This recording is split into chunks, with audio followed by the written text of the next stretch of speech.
महासभा के इस आंदोलन में आप देख रहे होंगे हजारों की भीड़ इसलिए इकट्ठी हुई है क्योंकि यहाँ जो सचिन शर्मा है ये इतना ज्यादा जातिवादी है कि हमारे कृष्ण कुमार पटेल, नरेंद्र पटेल और पीड़ित महिला देवी सिंह पे केस करवाने का जो काम किया गया है, षड्यंत्र किया गया है, ये सचिन शर्मा और बीडी शर्मा का हाथ इसमें है। साथी बताइए है कि नहीं है? हाथ उठा के बताइए है कि नहीं? सचिन शर्मा का सस्पेंशन होना चाहिए कि नहीं होना चाहिए बताइए? बीडी शर्मा की घर वापसी होना चाहिए कि नहीं होना चाहिए बताइए आप? तो साथियों हमें तय करना होगा कि हमारे दुश्मन कौन है, हमारा दोस्त कौन है। बात सही कह रहे थे भीम आर्मी के हमारे साथी कि हमारे लोग हमारे एसटी समाज के एसटी समाज के साथ जो दुर्व्यवहार करते हैं, जो छुआछूत करते हैं, ये बंद करना पड़ेगा। और हम कह रहे हैं कि ओबीसी महासभा का हर क्रांतिकारी साथी जहां भी अगर एससी और एसटी के साथ गलत व्यवहार होगा, हमारे लोगों के साथ कुछ ही होगा, हम एक साथ एक थाली में खाने को तैयार हैं। लेकिन मैं एससी समाज के लोगों से भी कहना चाहता हूं, अगर जहां भी फर्जी केस का मामला आता है या आप लोगों के द्वारा गलत तरीके से एक्ट लगाने का प्रयास किया जाता है, आपके लोगों के द्वारा सवर्णों के षड्यंत्र से जो एक्ट लगाने का प्रयास किया जाता है, उसको भी आपको देखना होगा।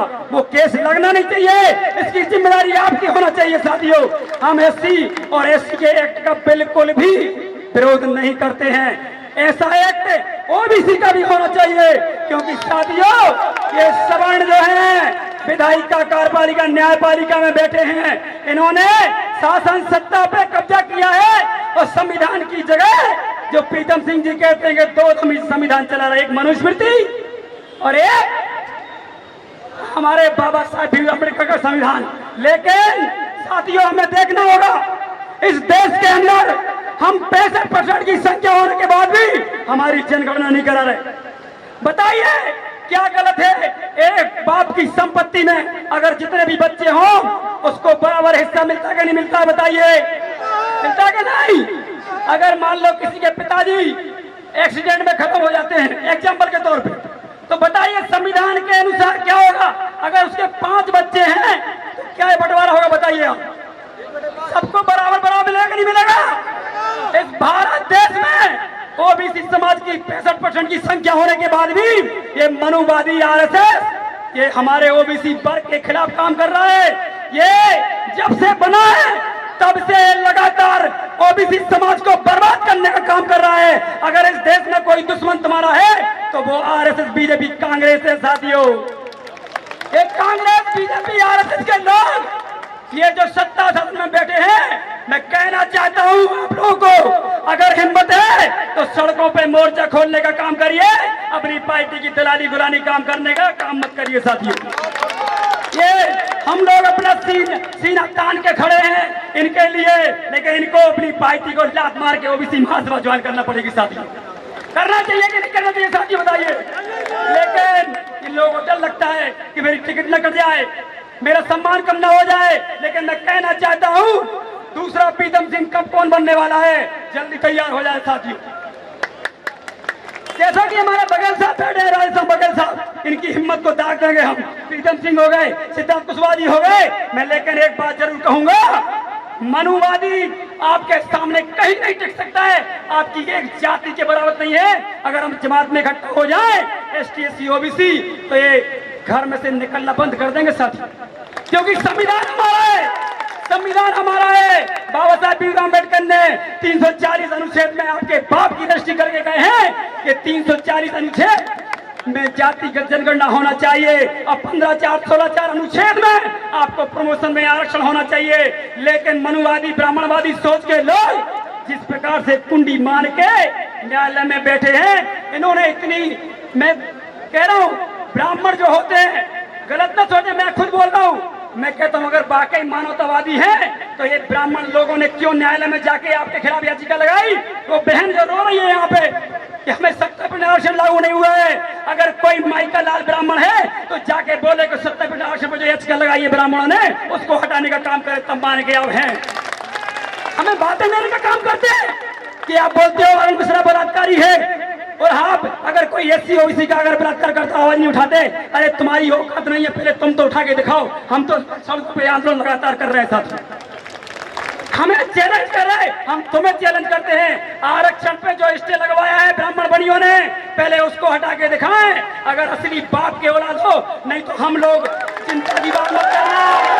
अगर बाप की औलाद हो तो आप अपने हमारे आरक्षण पर जो स्टे लगवाया है उसको हटाइए, फिर भाईचारा स्थापित करने की बात करिए। हमारे बच्चों का अधिकार छीनो, हमारे रोजगार छीनो, हमारी पिटाई करोगे, हमारे ऊपर फर्जी केस करोगे, शोषण अत्याचार करोगे, संविधान को खत्म करोगे, तुम्हारे बाप की औकात नहीं संविधान खत्म करने की। ये मैं चैलेंज कर रहा हूँ। और साथियों तुम लोग कान खोल के, ये तुम्हारे सामने कुछ भी नहीं है, ये सिर्फ तुम्हें सोशल मीडिया पे डरा सकते हैं, ये तुम्हें न्यायालय में जज बन के तुम्हें बेकार का फंसा सकते हैं, ये थाने में बैठ के सिर्फ डरा सकते हैं। इनकी औकात हमारे सामने मैदान में खड़े होने की नहीं है।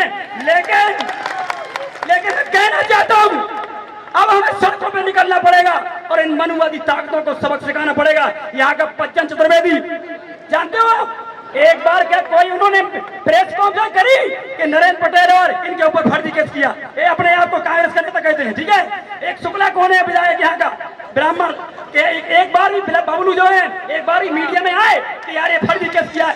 ये ब्राह्मण जो है, ये जितने भी ब्राह्मणवादी सोच के लोग हैं, ये जितना भी कुछ भी कर लो, ये अपनी जाति से नहीं निकलते हैं। और अगर जब तुम हिंदू बनने लगते हो तो वो कहते हैं हम सनातनी हैं, कहते नहीं कहते।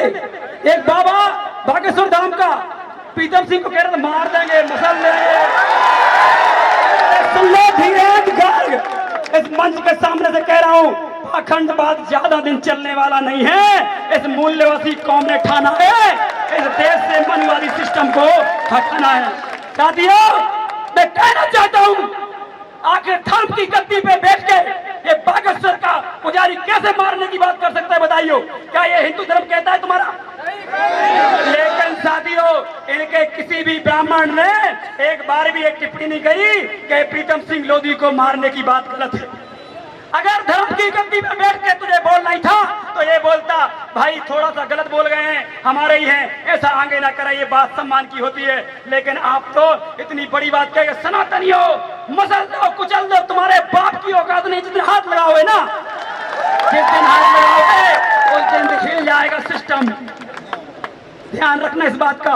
और नरोत्तम मिश्रा सुन लो कान खोल के, मध्य प्रदेश की शासन व्यवस्था को चुस्त दुरुस्त कर लीजिए, 1 साल का समय है, नहीं तो आपको मध्य प्रदेश में ऐसा घेरा जाएगा। और दतिया में भी हम आने वाले हैं घेरने आपको। आप क्या समझते हैं? मैं इसीलिए कहता हूं राधेश्याम बघेल जैसे क्रांतिकारी बनिए। बीजेपी के जितने भी नेता हैं बीजेपी कांग्रेस में, मैं हाथ जोड़ के निवेदन करता हूं, मुझे पता है कि बीजेपी कांग्रेस में 2-2 पार्ट हो गए हैं, एक ओबीसी एसटी के विधायक, एक सवर्ण विधायक। इस गति को ऐसा ही इसको और आगे बढ़ाइए। और मैं चैलेंज करता हूं, एक मैं बीजेपी कांग्रेस के पूरे विधायकों को बुला के एक कार्यक्रम करवाने का काम करूंगा। आप लोग अपने लोगों को साथ दिए, हम बीजेपी कांग्रेस के विधायकों के इस मंच में देंगे और हम नीचे बैठेंगे। वो बोलिए कितना बोल सकते हो इस बात के लिए बताइए। आपके मोर्चों को बोलिए, आपके दोनों मोर्चों को लागे और इसी महासभा के बैनर तले आपके विधायकों को बिठा के फिर बोलिए कितना बोलना चाहते हैं, कितना लड़ना चाहते हैं आप। लेकिन साथियों ये गद्दारी करना बंद करिए समाज से। आप अगर कुछ भी एसटी ओबीसी के समाज के साथ होता है, कम से कम फेसबुक पे तो बोल ही सकते हो ना। क्यों फेसबुक तक पे ये गुलाम लोग नहीं बोलते हैं कि उनको लगता है ये तो ओबीसी महासभा है, क्या करेंगे लोग, बाद में बीजेपी कांग्रेस में जाना ही है। लेकिन इस बार हम दिखा देंगे कि हम बीजेपी कांग्रेस नहीं, हम तो खुद ही कुछ करने वाले हैं। तो साथियों